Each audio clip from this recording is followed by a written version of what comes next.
Amém? Graças e paz, igreja. Estamos... Não precisa não. Obrigado, Júlio. Estamos retornando aí aos trabalhos, né? Não que a igreja encerrou os trabalhos, mas nós tiramos aí uma semana e meia para descansar, mas já estamos de volta pela graça de Deus. Amém? Vamos retomar nosso estudo, abrindo em 1 Samuel, capítulo 22. 1 Samuel 22.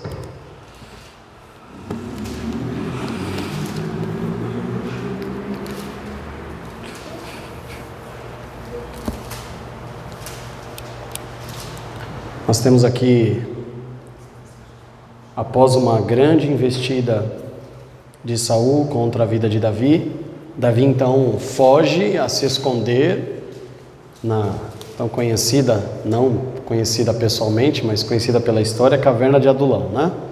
Nós vamos ler então a partir do versículo 1 do capítulo 22, este ocorrido, que diz assim: Então Davi se retirou dali. E talvez a sua Bíblia vai estar não se escapou, mas talvez a sua Bíblia vai estar se escondeu. Vai ter alguma versão que talvez fala que não é se escapou, mas se escondeu para a caverna de Adulão. E ouviram-no seus irmãos e toda a sua casa de seu pai, e desceram ali para ele. Olha que interessante, amados. Davi foge da presença de Saul, como nós na última ministração falávamos. Ele foge. No caminho, ele pede conselhos a um sacerdote, que posteriormente, mais à frente, vai ser assassinado por Saul, por ter conspirado contra Saul, segundo o entendimento do rei. Depois de pedir conselhos com Saul, ele recebe do sacerdote uma oferta, que seria a espada de Golias, que ali estava com ele. Então ele se retira daquele lugar e ele vai até Gate. Lá em Gate, ele cai exatamente no covil do seu inimigo, na terra onde foi concebido e criado Golias, e lá ele se finge de louco, e o rei então tira ele da presença, e Davi então consegue fugir e escapar e chegar até esta caverna. A caverna de Adulão, que fica em Judá, e para vocês entenderem um pouquinho do Estado de Israel, na verdade vão existir literaturas bem antigas dizendo que Judá era todo o Estado de Israel era considerado como Judá, com exceção de Jerusalém, as regiões ali em volta de Jerusalém, mas até que depois de um certo ponto Israel foi quase que cortada no meio, aonde para baixo seria Judá, para cima é Galileia, Samaria está um pouquinho aqui à direita e Jerusalém está ao centro. Então Davi foge para este lugar para se esconder, e lá na caverna de Adulão, a Bíblia diz aqui no versículo 1 do capítulo 22 que a família de Davi toma conhecimento de que ele está lá refugiado e escondido, e vão todos até lá. Aqui tem um ponto interessante, amados. Oficialmente, nós não podemos dizer o dia, a hora e o momento em que o ministério de Davi começou a ser executado. Ok, é muito comum, é muito natural, e não há nada de errado nisso, quando existe uma data específica, o dia da unção do pastor, o dia da unção do evangelista, o dia da unção do obreiro, o dia do seu batismo, são datas definidas, oficiais, que nós consideramos, mas nós sabemos que não há como nós de forma muito cirúrgica definir que foi nesse momento ou foi naquele momento, mas que o que está acontecendo com a vida de Davi agora é um marco, é diferente de tudo que ele tinha experimentado até então. Até o capítulo 17 de 1 Samuel, Davi tinha uma vida comum, ele era um pastor de ovelhas comum. Mesmo Samuel encontrando ele e ungindo ele, a vida dele não mudou, ele continuou vivendo uma vida normal, sem nenhuma alteração. Mas de repente, ali um pouquinho antes do capítulo 17, começam a acontecer coisas, e por acaso ele é mencionado como um arpista, e ele começa a ter contato com o rei. E assim, passado um certo tempo, ele tem aquele encontro com Golias, e nós conhecemos a história, e Davi então passa a ser uma pessoa conhecida em toda Israel. Davi então passa a ser agora notado pelas pessoas. Davi então agora ele passava pelas ruas e as mulheres cantavam cânticos para honrar os seus feitos de guerra. E aí então Davi começa a viver muito próximo do rei Saul, mas Saul, incomodado por inveja, começa a perseguir Davi. Mas até então, amados, até então, Davi tem uma vida um pouco difícil, relativamente podemos dizer isso, mas não era uma vida complicada.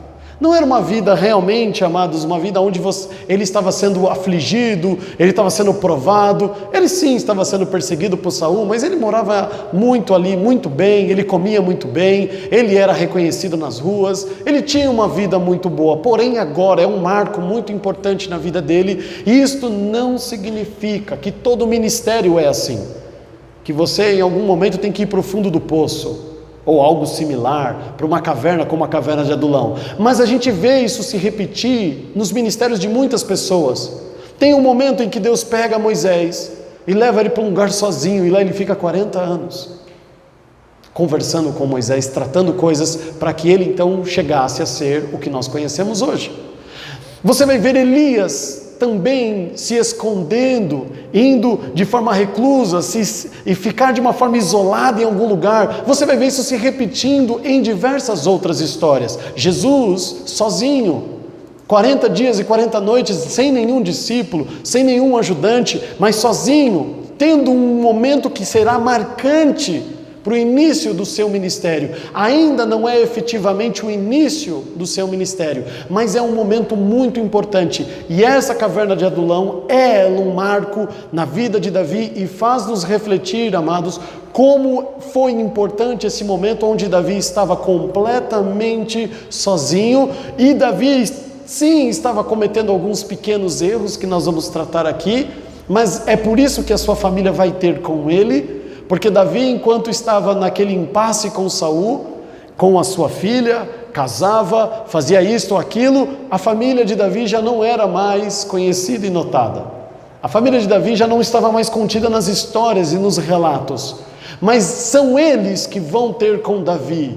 Existe uma aliança que é realizada aqui, amados, que ao longo da vida de Davi nós vamos perceber. Aquele irmão que ali repreendeu Davi, achando que ele estava indo só para querer colocar lenha na fogueira, ver a guerra e as pessoas morrerem, Eliabe, que foi rejeitado por Deus, Eliabe começa a ter uma postura diferente com o seu irmão a partir deste momento. Existe aqui um processo muito interessante dentro desse momento da vida de Davi, que quando Deus isola Davi, a vida dele começa a mudar em uma série de aspectos.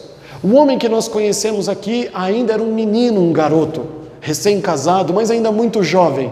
Mas é neste lugar e a partir deste momento que nós vamos conhecer agora um homem diferente. Nós vamos conhecer agora um homem que vai se tornar um valente, um homem de guerra, um homem preparado, um homem corajoso, um homem que enfrentava não leões, urso ou gigantes, mas um homem que estava disposto a enfrentar coisas ainda maiores que estariam por vir na sua vida para que o propósito de Deus fosse cumprido.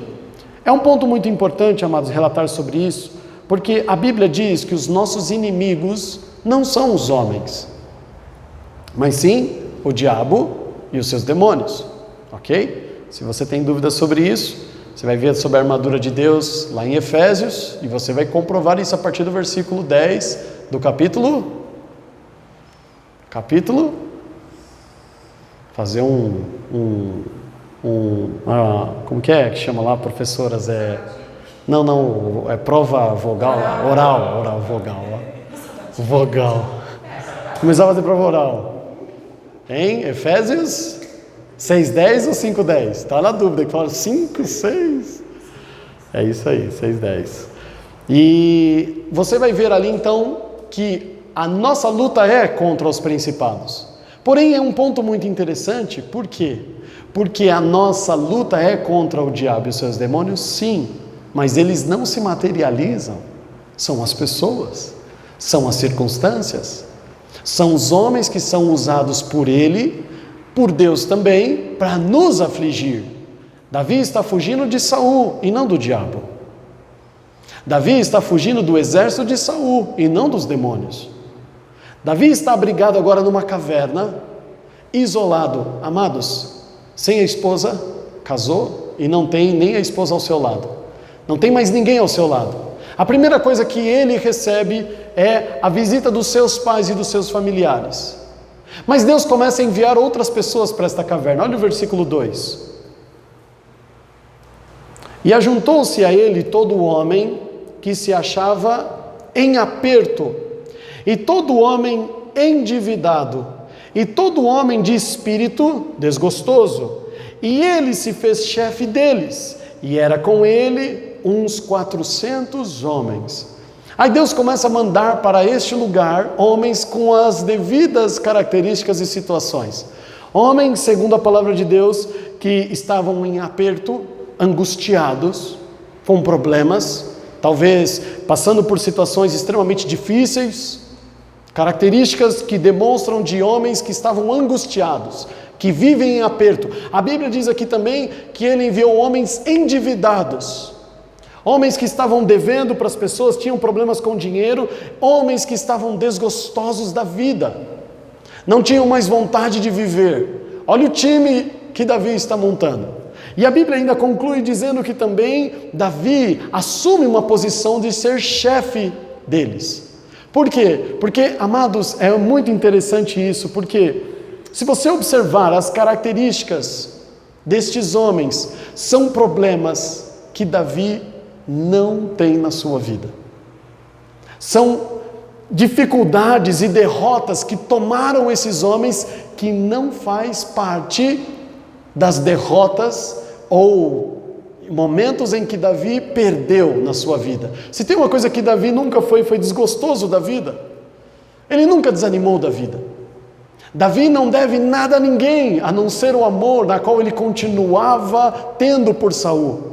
Davi nunca, aliás, quem devia para Davi era Saul, prometeu e não cumpriu, prometeu dar bens, prometeu honrar sua família, e agora ele vai ter que buscar refúgio para sua família, sendo que matando Golias, a promessa era que o rei ia guardar a família de quem matasse Golias para sempre, e agora ele tem que esconder a sua família de Saul.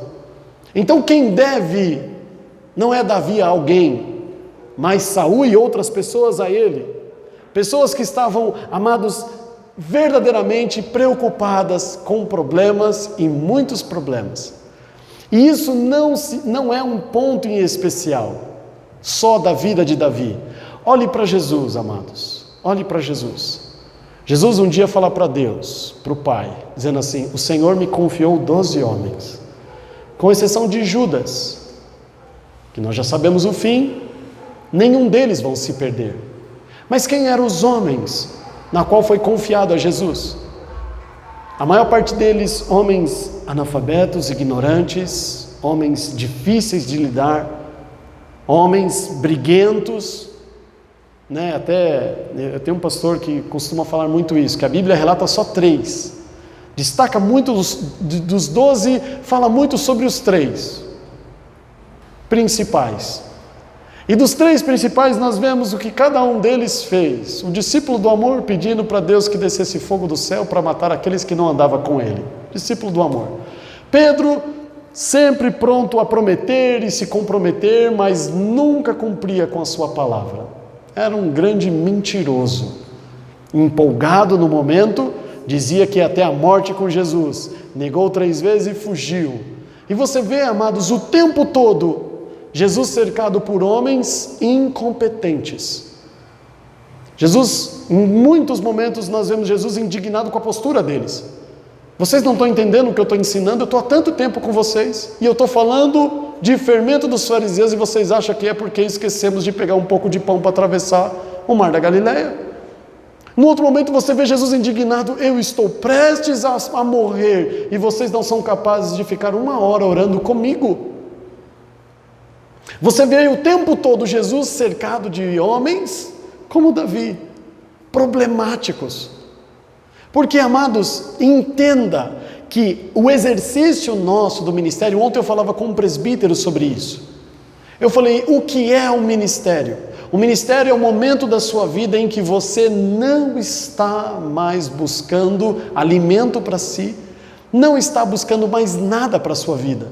O ministério é o momento da sua vida em que você começa a cuidar dos outros, a fazer algo por alguém, a edificar a vida do próximo e não mais a sua. Não que a sua vida não é mais edificada, claro que ela é, claro que ela vai continuar sendo, mas por Deus.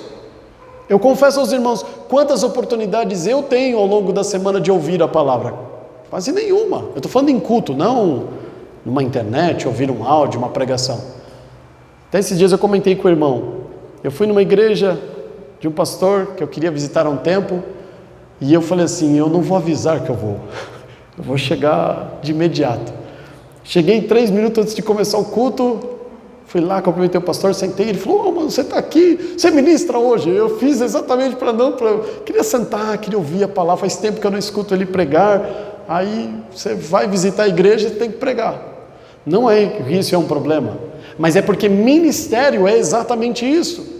Davi, amados, está sendo perseguido, longe da sua família, vivendo um conflito emocional muito grande, e ele não vai ter tempo para cuidar da sua própria vida, porque esse é um marco importante da caverna de Adulão.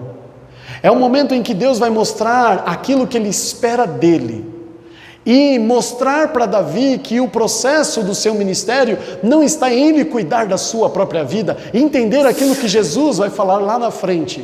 Às vezes as pessoas pensam que o Velho Testamento é uma coisa e o Novo Testamento é outra. Isso é um grande engano, porque eles estão completamente ligados. Olha Jesus nos ensinando, dizendo assim, que aquele que quiser ganhar a sua vida, ele vai perder. Mas se você perder, é o que Davi está fazendo, ele está perdendo a sua vida. O que é perder? Não é você se suicidar.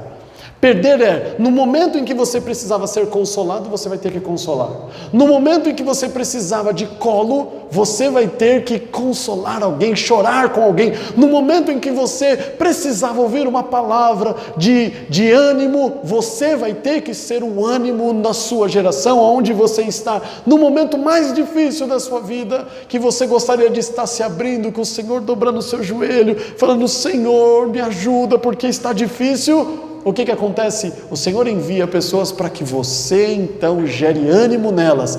Isso é o exercício do ministério.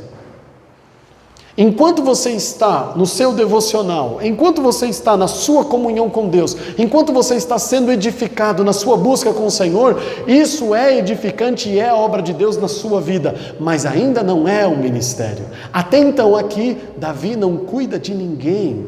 Até o capítulo 22 deste livro, Davi não se responsabilizou por ninguém. Existem fatos, existem atos e existem pensamentos, palavras e atitudes maravilhosas de Davi. Mas até então Davi não está edificando a vida de ninguém. Davi, até o capítulo 22, está crescendo ele com Deus. Mas o que é Davi para as pessoas? Ninguém ainda. Não, pastor, ele matou Golias. Amados, ele venceu uma batalha. Mas isso não é o reino de Deus. A guerra em si não é o reino de Deus, essa guerra contra Golias. Agora o Senhor vai começar a usar a vida de Davi para trazer edificação e crescimento a outras vidas, e por consequência essas outras vidas vão crescer e vão ser realmente o povo, o exército de Davi, na qual muitas proezas serão feitas, na qual muita libertação vai ser feita pelas mãos destes homens. Mas quem são estes homens? Olha o velho falando com o novo. Lembra do que Paulo diz a quem Deus escolheu? As coisas vis e desprezíveis desse mundo, as coisas que não são, aquilo que ninguém esperava que poderia ser algo bom, foi as coisas na qual o Senhor escolheu para que a sua glória fosse manifestada. Olha como o velho e o novo estão completamente alinhados. Quem são esses homens? Aquilo que a sociedade não quer. Ou você quer ser amigo de endividados, ou você quer ser amigo, como a Bíblia diz aqui, de pessoas que vivem passando angústia, problema, reclamando da vida, que está difícil, que está ruim. Ou você quer ser amigo de pessoas extremamente para baixo, desanimadas, desgostosas da vida. É esse tipo de gente que nós gostamos de andar e estar. Ninguém gosta, mas são essas pessoas que o Senhor colocou ao lado de Davi. Para quê? Por que essas pessoas foram lá? A Bíblia diz aqui, é muito claro, que esse povo foi se ajuntando, foi chegando até aquela caverna. E Davi, no final do versículo 2, diz que ele assume a liderança desses homens e começa a ensiná-los, começa aquele que está desanimado a ter mais ânimo. Ele começa a cuidar de cada um deles, ele começa a aconselhar e curar as feridas de todos esses homens, e este é o papel de Davi, porque entenda, amados, isto é muito importante o que eu vou dizer aqui. Não que as outras coisas não sejam importantes, mas em todo tempo nós precisamos ser úteis. Aonde nós estamos? No lugar onde o Senhor nos coloca, nós precisamos ser úteis. As pessoas começam a desanimar por 2 motivos, elas esfriam. As pessoas esfriam por 2 motivos. Essa semana eu recebi a presença de um pastor em casa, e nós ficamos por horas e horas conversando, e eu falei com ele sobre isso. A minha preocupação com a vida dele não é da primeira que eu vou falar aqui para os irmãos. Normalmente as pessoas esfriam porque elas não fazem nada mesmo. Elas não são ativas na sua vida no dia a dia, elas não leem a Bíblia durante a semana, elas não oram a Deus durante a semana, elas não escutam louvores durante a semana, elas não conversam com os santos durante a semana, elas não compartilham coisas com as pessoas sobre o reino de Deus ao longo da semana. Por isso que o culto muitas vezes é uma grande muralha na qual o cristão não consegue transpassar. Por quê? Porque você em 2 horas e 1h30 você tem que quebrar uma dureza que foi sendo consolidada ao longo de 7 dias. Isso é um problema. Por isso Paulo traz Romanos 12 para nos ensinar que o culto, ele é todos os dias. Ele é todos os dias. Então o que acontece? As pessoas esfriam porque elas não fazem nada. Porque elas simplesmente não têm comunhão com Deus. Porque elas não buscam ter comunhão com Deus, elas não se esforçam, elas não renunciam um descanso, um lazer para ler a palavra, para vir aqui, é uma quinta-feira, é um dia útil, é um dia de trabalho. Todos nós aqui estávamos fazendo alguma coisa, todos nós aqui viajamos, né? Vamos lá, pegou trânsito, roda, vai para lá, vem, sobe, desce, faz, mas nós estamos aqui por quê? Porque nós queremos ser edificados. Então você está num processo de busca, de crescimento seu. Isso é começar a se mexer, isso é sair do lugar, isso é começar a ser útil. As pessoas esfriam porque elas não fazem isso, ou fazem muito pouco, ou quase nada. Mas o segundo motivo é um motivo mais preocupante, porque aquela que esfria porque não faz nada, ela tem consciência, eu preciso começar a ler a Bíblia mais. Eu preciso ouvir mais louvor, eu preciso estar mais em comunhão com Deus, eu preciso orar mais. Ela sabe. O problema é o segundo motivo na qual as pessoas esfriam. Esse é muito mais preocupante na minha concepção em particular, que é as decepções. São pessoas que fazem, que trabalham, mas começam a se decepcionar. Começam a achar em algum momento que o reino de Deus é desse jeito aí mesmo que a gente vê aí fora. Que não tem outra opção. Que não tem como vencer, que olha, está vendo, estava ao meu lado e caiu, 10.000 à minha direita, e ele não enxerga que ele foi aquele que não foi atingido, ele desanima. As pessoas desanimam pelas frustrações, e essa frustração, eu estou falando daquele que, olha, eu já tentei, eu já fiz, eu já tentei de todas as formas, eu fui lá, eu insisti, eu já tentei desse jeito, eu já tentei fazer daquela forma, mas não dá certo. Então as pessoas desanimam, porque os resultados não é aquilo que eles esperam. E começam a se questionar. Davi não é aquele que se encontra no primeiro caso. Ele fez muito. Ele já trabalhou bastante. Ele já tem bastante, o currículo dele é bem robusto aqui, no momento em que ele chega aqui. Mas ele, depois de tudo isso, ele não está desanimado.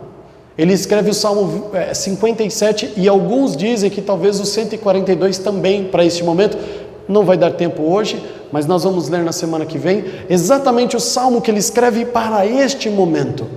E não é um salmo de desespero, é um salmo de confiança. Você vê que Davi está plenamente confiante no Senhor. E essas pessoas começam a chegar-se perto de Davi, percebe como é tudo muito natural. Um jovem chega para o rei Saul e fala: rei, o senhor está precisando de um músico, de um arpista? Olha, quando eu venho para o palácio, eu passo no caminho e eu vejo um menino tocando lá. Davi, que já era ungido rei. Olha como é natural que as coisas vão acontecendo, não é forçado. Davi chega lá e fala: o que está acontecendo aí? Um tal Golias fez isso. Ele fala: eu vou lá. Ele não planejou isso. Ele falou assim: bom, amanhã eu vou no arraial e eu quero ver que história é essa que eu estou ouvindo de Golias. Ele nem fazia ideia do que ele ia encontrar. Ele também não planejou o canto daquelas mulheres.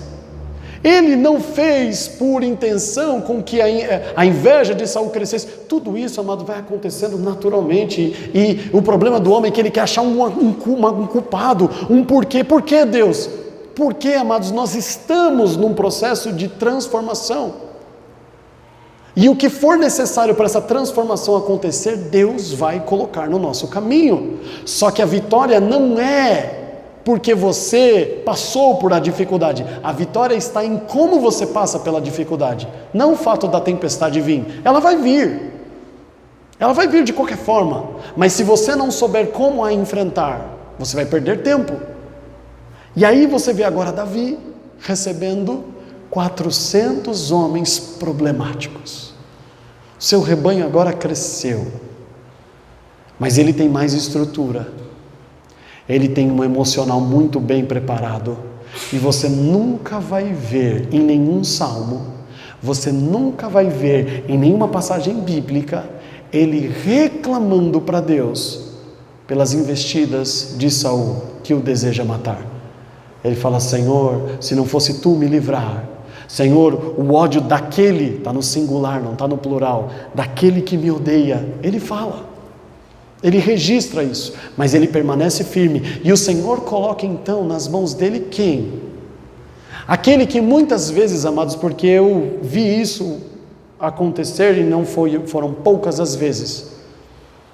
É notório que a igreja, que as lideranças, mas as ovelhas também, as igrejas e as pessoas e as suas lideranças, elas não gostam de membro problemático. Eu escuto, amados, cuidado com esse aí, hein? Isso aí já aprontou tanto lá, já fez isso aí dá um trabalho. Não perde tempo com isso não. Uma vez eu ouvi de uma mulher de um pastor, amados, de muitos anos,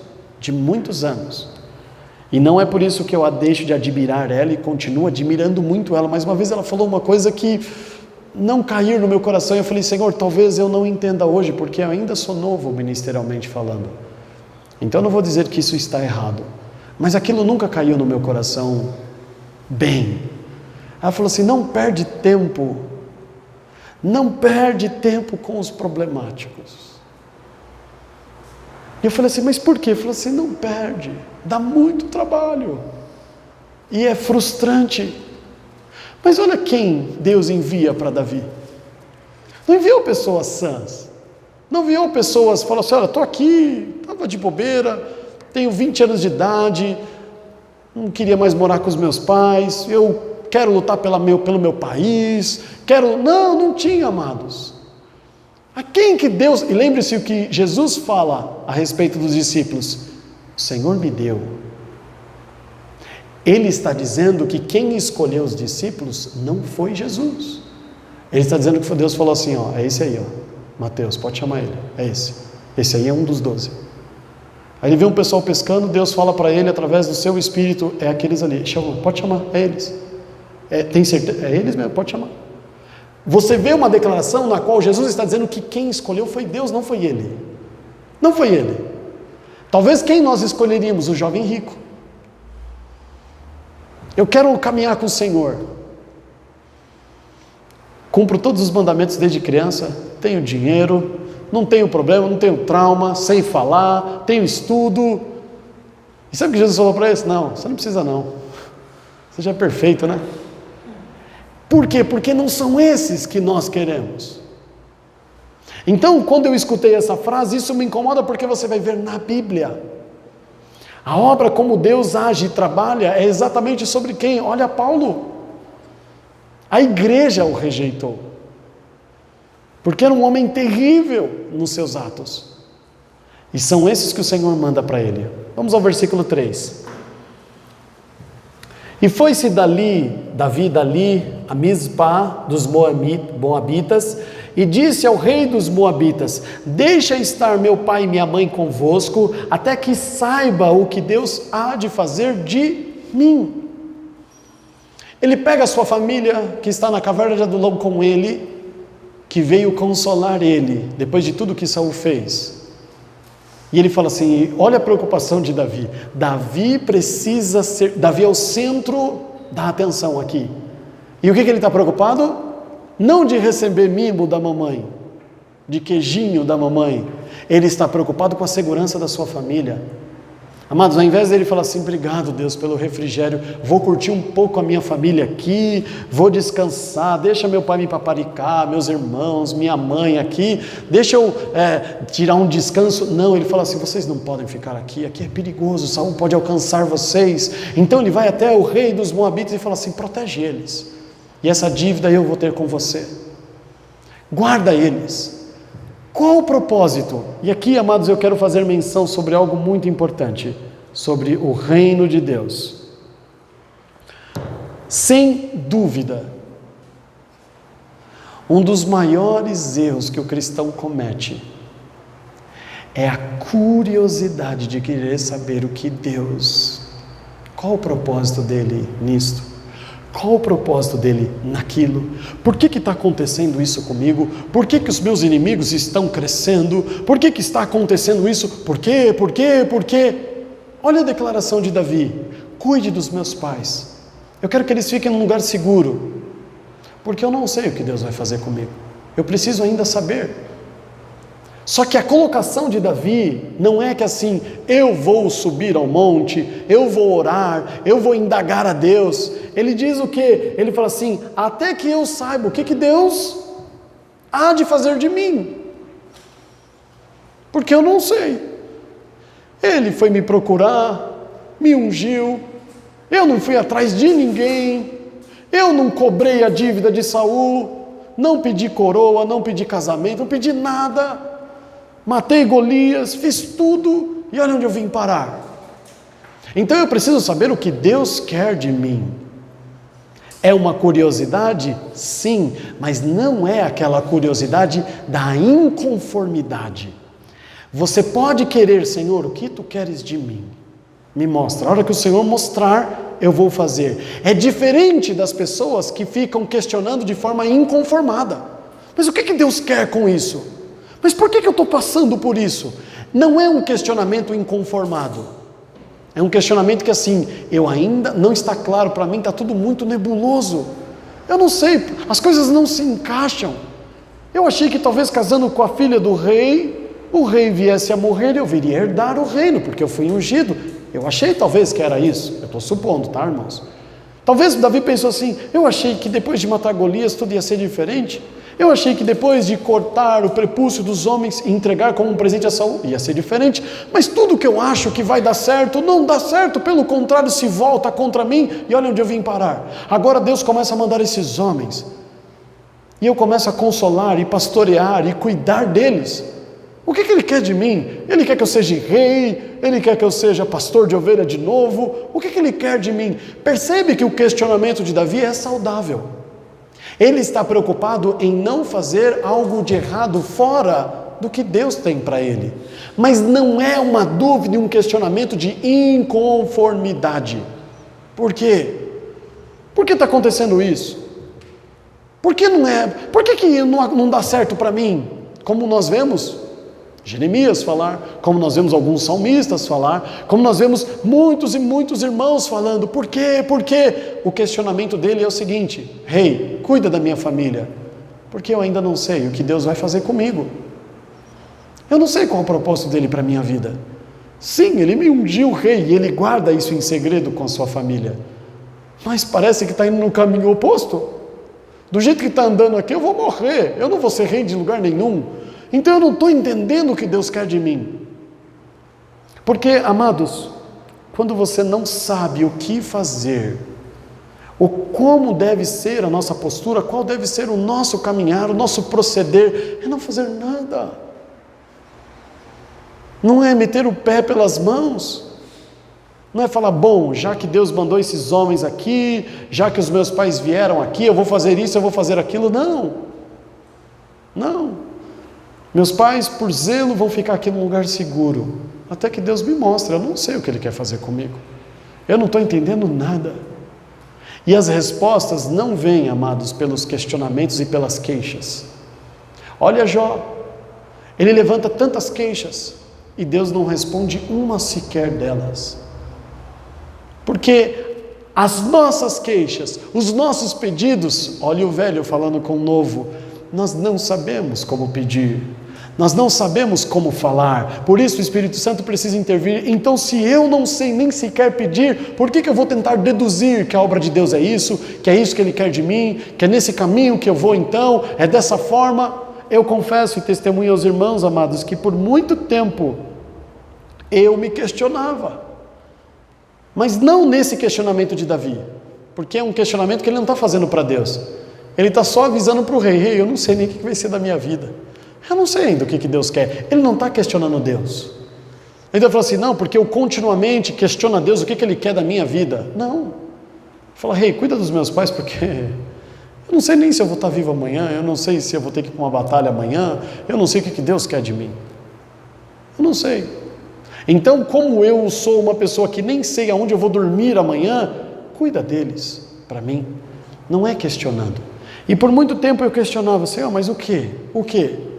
Como que vai ser? De que forma? O que o Senhor quer de mim? E louvado seja Deus, que Ele mesmo nunca falou. Porque quando Ele falou para Abraão Abraão estragou tudo. Quando Ele antecipa, estraga, amor. Amados, estraga. E Deus simplesmente nunca me respondeu. Então o que você faz? O que vier a mão a fazer. Não sei, apareceu 400 pessoas aqui. Eu vou ficar esperando o Saul me achar? Eu vou ficar esperando o tempo passar? Vou esperar ele envelhecer e morrer? Bom, estão vindo aqui, estão chorando, estão reclamando. Eu tenho alguma coisa para compartilhar com eles. E Ele começa a cuidar deles.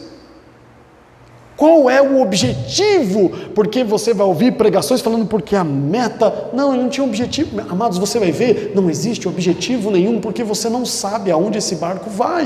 Isto é um ministério governado pelo Espírito Santo. O que vai ser disso? Não sei. Eu confesso aos irmãos que, em particular, eu já pensei um monte de coisa a respeito do meu ministério. Um monte de coisa. E quando eu acho que para aquela direção, aí de repente começa a acontecer um monte de coisa diferente. Aí eu falo: ih, Deus, nada a ver. Ah, então é para essa direção. Aí depois começa a acontecer coisa, não tem nada a ver. Aí de repente começa a ir para o... Ah, então eu agora, eu acho que é isso mesmo, acho que é isso que... Não, aí começa a acontecer coisas completamente diferentes. A tolice está em a gente achar e querer descobrir como é. Para quê? Para atrapalhar? Para se deitar com a escrava? E é isso que o povo quer ouvir. O que mais o povo quer ouvir é o que Deus, se der uma profecia aqui dizendo o que vai, aí pega fogo a igreja. E Davi não está perguntando para Deus o que o Senhor quer de mim. Davi está falando para o rei: rei, cuida da minha família, porque eu não sei o que vai ser da minha vida, eu não sei nem para onde eu vou dormir, o que Deus quer de mim, não sei. É aí que Deus age. Não é quando você põe meta. Não é quando eu acredito plenamente. Por isso eu falo, amados, eu no meu trabalho, Diogo, eu pessoalmente tenho objetivos e metas. 2019 eu quero fazer isso, 2020 eu quero fazer isso na minha empresa, eu quero chegar nisso, eu quero fazer aquilo, eu quero implementar isso, eu estou buscando isso. Eu tenho um monte de metas e objetivos. Mas a igreja não tem. A igreja não é assim. Não, nós vamos fazer isso, nós vamos fazer aquilo, nós vamos para lá, nós vamos para cá, nós vamos fazer aquilo, nós vamos pegar aquilo, vamos... Não tem. O que a igreja tem que fazer? Aquilo que vier às mãos. Chegou uma família aqui, o que a gente faz?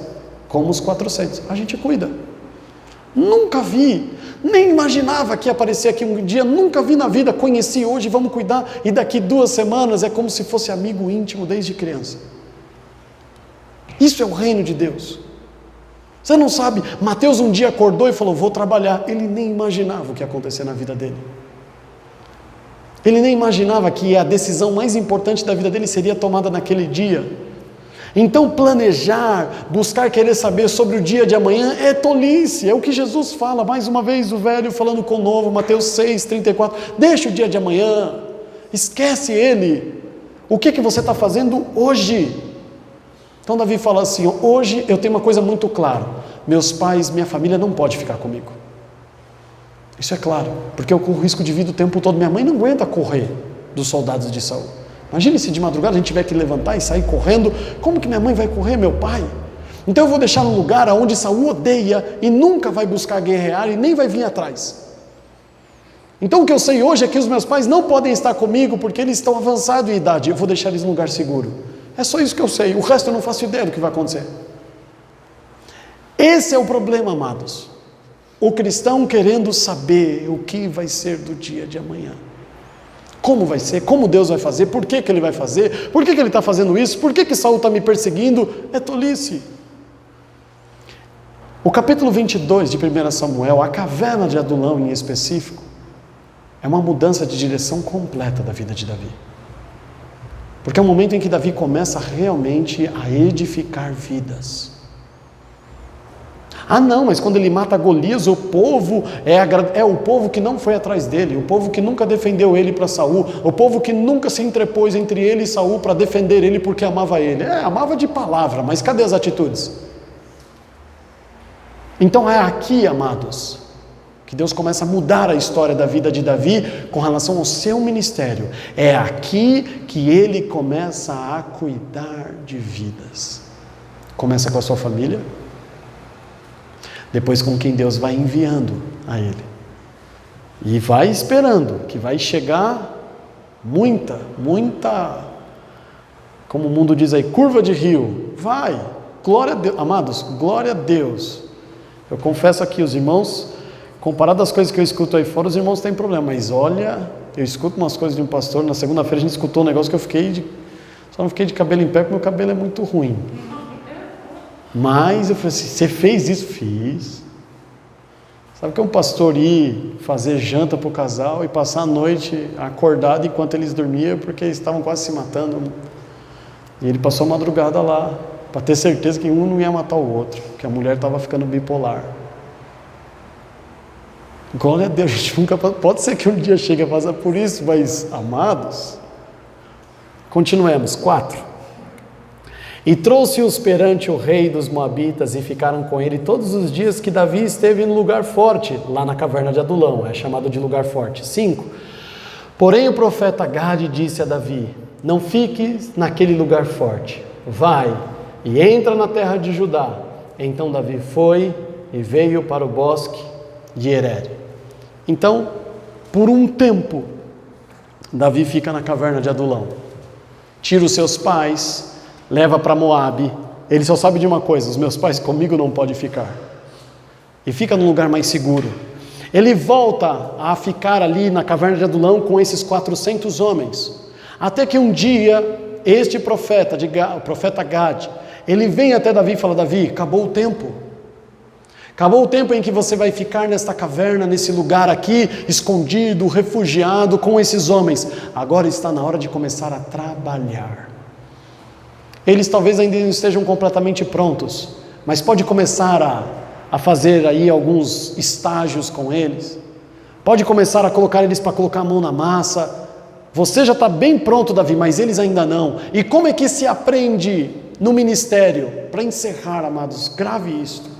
Eu tenho feito isso com os irmãos, eu tenho estimulado as irmãs a participarem de ações exatamente desta linha, porque o ministério na qual Deus tem para cada um de nós, ele não vai ser dado atrás de livros, ele não vai ser dado sentado no nosso sofá lendo a Bíblia, ele não vai ser dado para nós sentado ouvindo uma palavra numa ministração, na televisão, ele não vai ser dado desta forma. O ministério, ele vai ser construído em nós trabalhando, fazendo, falando, sendo desafiado, ministrando, cuidando, aconselhando, executando. Não é lendo um livro, não é filosofando sobre a palavra, não é imaginando o que quer dizer isso ou aquilo, é trabalhando. Como é que Jesus formou 12 discípulos? Ele montou uma escolinha: senta aí, vocês por 3 anos e meio vão ouvir. Não. Olha o que ele fala para os discípulos de João Batista. João Batista chama 2 discípulos e fala assim: pergunta se ele é o mestre, a qual tanto esperamos, se ele é o verdadeiro Messias. Os discípulos de João Batista chegam até Jesus e falam assim, mandou perguntar. Jesus fala o que para ele? Senta aqui que eu vou te ensinar uma coisa. Ele fala assim, não, vem aqui. Está vendo? Era cego, agora enxerga. Surdo, ouve. O mudo fala. O ignorante está começando a entender o que é o reino de Deus. Ou seja, como é que você sabe que ele está executando o ministério do Messias? Nas obras, não é na filosofia, não é na conversa. Então como é que nós vamos ter esse caráter formado de um ministro preparado por Deus? É trabalhando. Por isso esse profeta chega e fala assim, já acabou o tempo, tá bom, foi bom, aprenderam, agora eu quero vocês trabalhando.